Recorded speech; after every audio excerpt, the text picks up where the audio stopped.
Aside from being a patron involved in Philippine basketball, Bounty Agro Ventures Incorporated President and General Manager Ronald Mascariñas is also a supporter of the national team. And in an exclusive interview, along with Cadet and Ateneo King Eagle Thirdy Ravena, Mr. Mascariñas explained his love for sport and the importance of supporting Filipino athletes. Joining us here on The Score, we have Sir Ronald Mascariñas and, of course, UAP Finals MVP Thirdy Ravena. Now, there's a special reason why the two of you are together. It's all about your belief in, very strong belief in supporting athletes like Thirdy.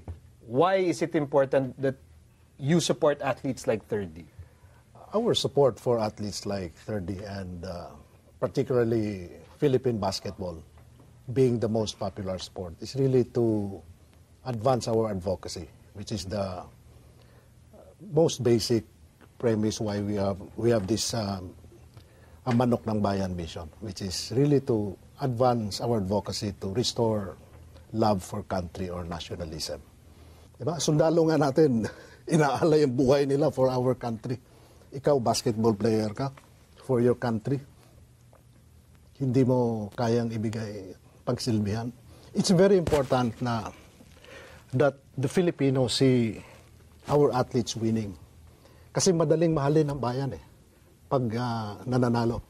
That's why we are supporting players like mga top athletes because they are a very strong platform to restore love of country.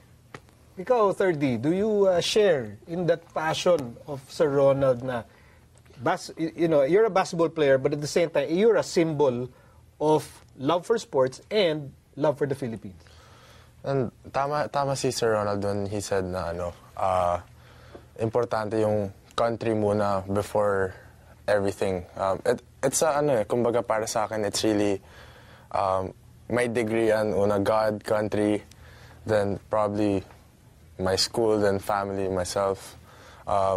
But really, I think when it's really the country asking for your help, kailangan talaga nandun ka kasi just like what our soldiers do, yun na yung pinakamaliit na magagawa namin as basketball players is to give our best in terms of representing the country in basketball and in other sports. So, for me, pag kailangan, kunwari ng service ko as a basketball player, always ready naman po ako to play for the country. Kasi well, you certainly did that when your college team went to the Jones Cup.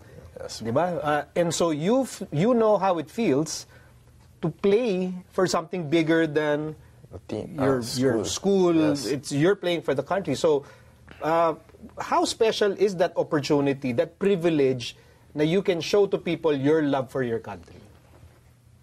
I think it's the best way that I can.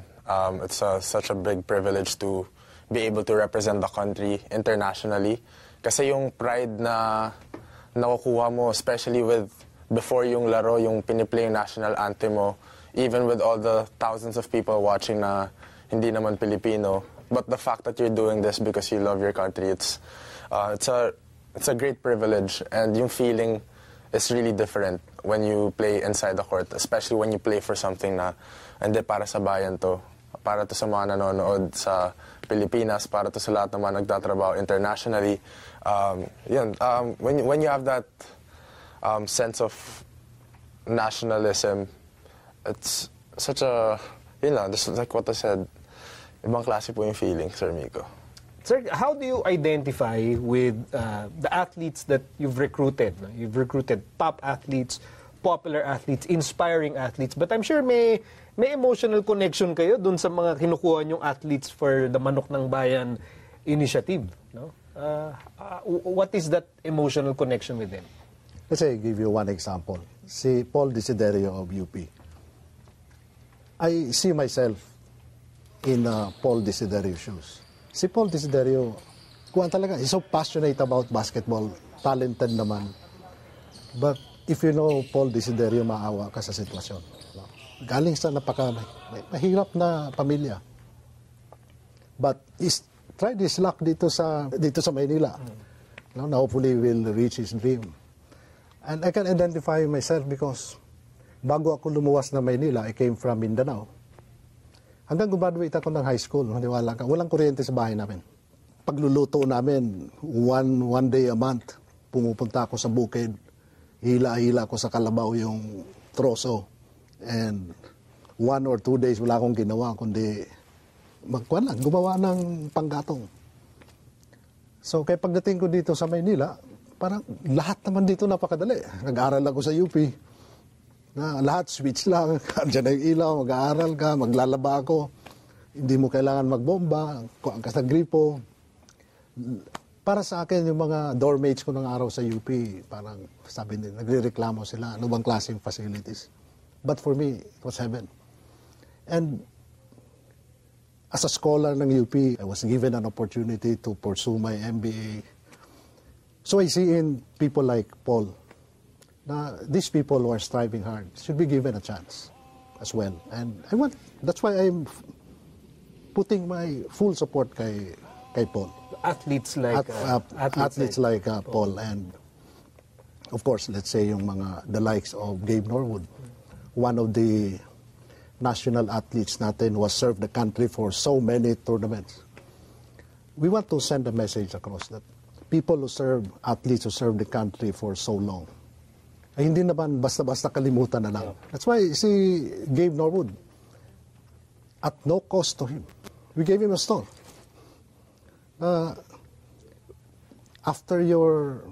Even after your playing years, your family will be well off. It will be sustained financially from the income from that store. And we're willing to do that for all the national athletes who will serve the country well.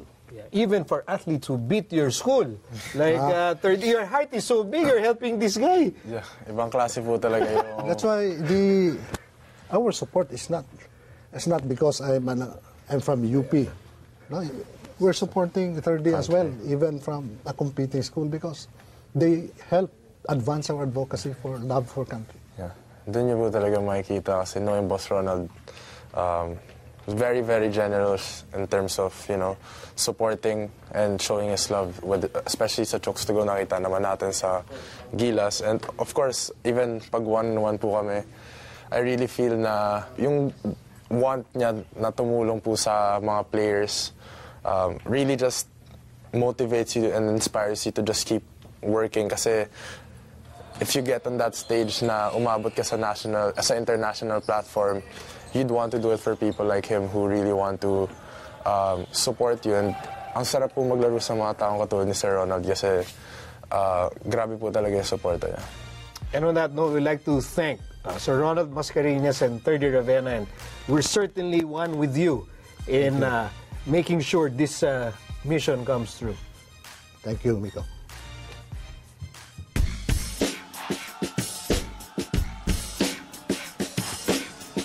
And our trending video of the day comes from a high school basketball game in the U.S. Now, in a game between the Lake Hamilton Wolves and the Star City Bulldogs, a high school kid did a Vince Carter impersonation and dunked over his defender. Of course, Vince Carter did his dunk over a 7-foot defender, but this kid's dunk is still impressive nonetheless. That's more than a poster. That's a viral video. Dodon, your reaction to this whoa dunk? Well, I mean, high school, man. High school. Oh, diba? High school, yeah. I wish my son would be that athletic para ano na ako. Jet, your reaction to this? Ganun ako. Ano? Oh, nasty. Nasty. Oh wow. my God. Yan high school, no? I think that's your nightmare. Your nightmare is ayaw mo nang draw charge. Umiiwas ka na nga eh. Tapos ang gagawin, tatalunan ka pa. I think that's every defender's. Have you ever been dunked on, Jet? Yeah, sadly. Sino? But yung kuwari na sa international competition, ina-alley-oop over me. So pagka kinuha niya sa likod ko, tapos dinakdak. So ang ginawa ko na lang, kuwari sumakit likod ko, hindi ako nakatalon. Ako twice. Who dunked on you? First, tanduay ako, ganun din. Si Boy Beats, alley-oop niya kay Sigel, akala ko makuha ako. Pangalawa, si Enrico Villanueva, out of town game. So challenge, parang tumalon siya bigla, tinalon pa, dunk. Tinalunan mo. Tumalon din ako, so... Yung sinasabi, So, don't jump. Na ganun ka ni Enrico. Come on, Enrico, where's the respect for Kuya Dondon? Thank you, Jet Manuel, Dondon Tiveros, for joining us, and thank you for watching. This has been The Score. I'm Miko Halili. We'll see you all again tomorrow.